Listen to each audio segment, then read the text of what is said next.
This video introduces tools 3 and 4 of the VfM Toolkit. If you've not already watched the first video, please follow the link below to find out about tools 1 and 2. Tools 3 and 4 illustrate the raw data underlying the value for money calculation. Tool 3 lets you select any performance indicator in the model. For example, I will select PHOF 2.14 from the drop-down menu. You can look up the indicator references in the purple Map tab or the PI Sources tab at the end of the list of tabs, but the title also appears on the chart. This indicator is smoking prevalence. The units on the y-axis will depend on this indicator and can be found in the Sources tab. In this case, I know that this is a percentage figure and that the direction is down, meaning that a lower percentage is better. So Birmingham is performing quite well in this area. You can change the comparator group here and also add average, quartile and median lines to your chart for further information. There is also a link icon in the top right which will take you back to the source data. Tool 4 performs the same function but for the unit cost data. Selecting children's social care again, we can see that Birmingham is close to the average. The data source can be changed here as well, and the area cost adjustment can be turned on and off. This will also change it in tools 1 and 2. You can also see the units that the calculation is based on. In this case, for children's social care, the units are population aged 0 to 17. You might wish to use, for example, total population instead, and you can change this in the area on the right-hand side.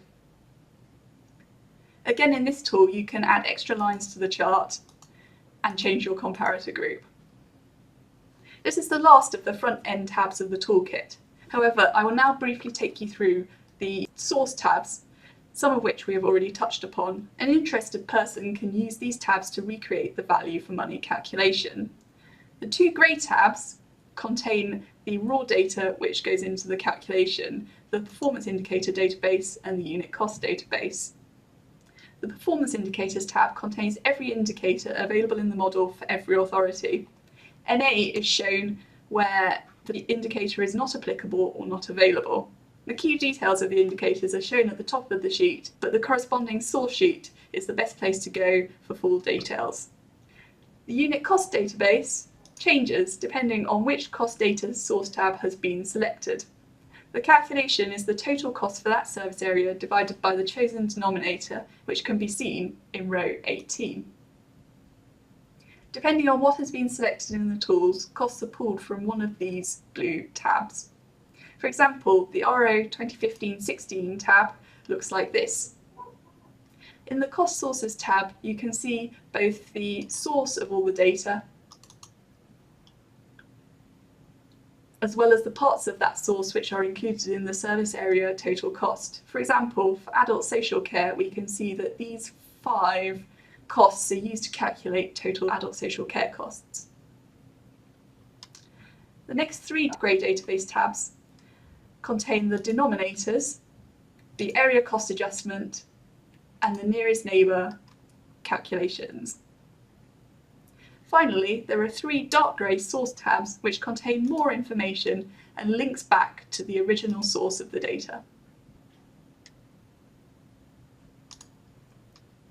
And that is the end of the demonstration of the VfM Toolkit. I hope that you found this helpful. If you have any questions, there are some useful links below the video. Thank you for watching.